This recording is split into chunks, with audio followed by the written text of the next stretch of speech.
Χιονιάς έκανε πολύ μεγάλες ζημιές. Θέλω να σας δείξουμε δύο εικόνες. Το 18, Ασπασία το 18 ήτανε. 18. Ένας νέος άνθρωπος, ο Γιάννης ο Στρατής, 32 ετών τότε, είχε σπουδάσει και τεχνολογία τροφίμων. Του έχετε μια ιδέα. Κάνει μια φάρμα με υπέροχα γαϊδουράκια και πουλάει το γάλα της. Νάτι. Αυτές είναι εικόνες, παιδιά, από το κανονικό ρεπορτάζ που είχαμε κάνει τότε, πριν από 2 χρόνια. Πούλαγε το γάλα, το οποίο θεωρείται βάλσαμο, εναλλακτική κτηνοτροφική δραστηριότητα και εξαγωγές κτλ. Νέος άνθρωπος, να το ρεπορτάζ το οποίο είχαμε κάνει. Δυστυχώς, βλέπετε όπως είναι οι εικόνες. Πάμε να δούμε τώρα με τη βοήθεια της Μαρίας Μπλάνα το τι έχει γίνει μετά. Να το, τι απέγινε. Βλέπετε, μετά την χιονόπτωση των τελευταίων ημερών. Έλα Μαρία μου, καλημέρα και καλημέρα και στο Γιάννη το Στρατή. Αφού είναι καλά ο άνθρωπος, εντάξει, όλα τα άλλα γίνονται. Και εύχομαι να είναι και καλά και τα γαϊδουράκια. Τα γαϊδουράκια δυστυχώς 8 από τα 50 δεν βρίσκονται πια στην κτηνοτροφική μονάδα του Γιάννη. Όπως βλέπετε έχουν πέσει 7 στις 10 σκεπές από το στάβλο. Μέσα σε μια μέρα ουσιαστικά ο άνθρωπος είδε όλη του την περιουσία και όλους τους κόπους να γκρεμίζονται. Έχουν μείνει μόνο 2 στάβλοι. Εκ των οποίων ο ένας είναι και γραφείο, έχει μεταφέρει όλα τα γαϊδούρια. Τώρα θα πάμε να τον συναντήσουμε μέσα. Έχουν έρθει φίλοι του να τον βοηθήσουν έτσι ώστε να ξεκινήσουν τα μαζέματα. Αυτό πιστοποιεί και το τεράστιο όγκο χιονιού. Πρωτόγνωρος όγκος χιονιού για την Αθήνα όταν είναι κάθε 20 χρόνια. Αλλιώς θα είχε κάνει και μια. Τώρα δεν ξέρω τι στέγη είναι αυτή, ρε παιδί μου, αλλά θα είχε κάνει κάτι χειρότερο. Την Τρίτη έπεσαν οι 2, όπως μου είπε, θα σας τα πει τώρα και ο ίδιος. Και την Τετάρτη έπεσαν οι υπόλοιπες 5. Καλημέρα, Γιάννη. Καλημέρα σας. Έλα, ρε, Γιάννη, να είστε καλά εσείς. Εντάξει. Γίνονται τα. Θέλω να ευχαριστήσω την εκπομπή σας. Ήθελα να ευχαριστήσω τον Αντιδήμαρχο του Αυλώνα, τον κύριο Παπαγιάννη, την πυροσβεστική των Ινοφύτων. Που ήταν άμεσα κοντά σου. Ναι. Γιάννη, να σου πω κάτι. Έχει ξεκινήσει η διαδικασία αποζημίωσης. Πέσανε 2 στάβλοι, οι σκεπές. Έχει ξεκινήσει η διαδικασία αποζημίωσης από ό,τι ξέρω, μου είπες. Ναι. Αυτό κυνηγάω.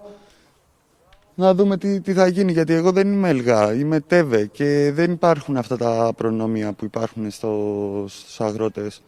Και δεν ξέρω τι θα γίνει. Η πολιτεία, το κράτος πώς γίνεται να μας βοηθήσει. Αυτή τη στιγμή είμαι μια υγιής επιχείρηση, η οποία σύμφωνα με τα σημερινά δεδομένα δεν χρωστάω. Πολύ σημαντικό μέσα σε μια οικονομική κρίση να μην χρωστάς. Να ρωτήσω. Ναι, είναι μεγάλη υπόθεση αυτό. Η στέγη, από ό,τι βλέπω τώρα και στις εικόνες, δεν είναι μια στέγη η οποία θα έπιθε ότι μπορούσε να αντέξει τέτοια χιονόπτωση. Αλλά βέβαια, πού να το υποψιαστεί ο άνθρωπος. Δεν άκουσα. Λέω, η στέγη που είχες βάλει έδειχνε ελαφριά κατασκευή. Λογικά με τέτοιο χιόνι δεν θα μπορούσε να αντέξει. Δεν είναι ελαφριά κατασκευή. Απλά ήταν 2 μέτρα χιόνι. Δεν το υπολογίσαμε.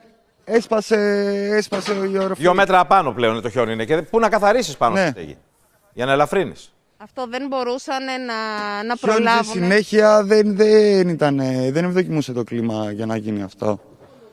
Πόσα ζώα έχασες? Προσπαθούσαν, όπως μου είπε. Έχασα 8 ζώα. 8 ζώα τα οποία ήταν έγκυες και στην ουσία με έχει πάει 1 εξάμηνο πίσω αυτή τη στιγμή. Η παραγωγή τώρα συνεχίζεται γάλακτος? Δεν σ' άκουσα. Η παραγωγή γάλακτος συνεχίζεται? Συνεχίζουμε, ναι, γιατί υπάρχουν ήδη μάνες. Και αυτό που έχει να γίνει τώρα είναι. Σε ό,τι δεν έχει κατεδαφιστεί, τα έχεις τα ζωντανά δηλαδή, για να τα δούμε.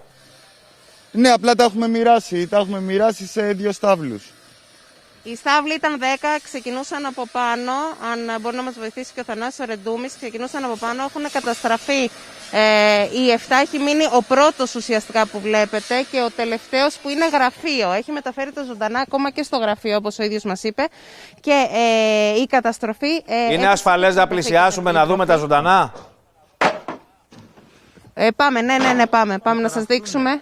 Θα ταραχτούν βέβαια όσο μπορούμε να πλησιάσουμε. Παιδιά, εντάξει, ναι, το αντιλαμβανόμαστε. Ναι, ο ιδιοκτήτης το γνωρίζουν και τα λοιπά. Ταλαιπωρηθεί. Έχουν περάσει μεγάλο σοκ αυτή τη στιγμή με την κατεδάφιση. Αυτή η κατεδάφιση συνέβη νύχτα, στη διάρκεια της νύχτας σήμερα? Την Τρίτη το βράδυ και την Τετάρτη το πρωί. Άρα εσύ αντελήφθησες η ζημιά όταν πήγες να δεις τα ζωντανά πώς είναι και να τα ταΐσεις? Ναι. Λοιπόν, καλά, μην τα αναστατώνουμε, ρε παιδιά. Μην τα αναστατώνουμε. Εύχομαι να κινηθεί η διαδικασία για να δοθούν και κάποιες αποζημιώσεις. Ναι, αυτό θα ήταν αυτό να ζητάμε. Αυτό ζητάει ουσιαστικά.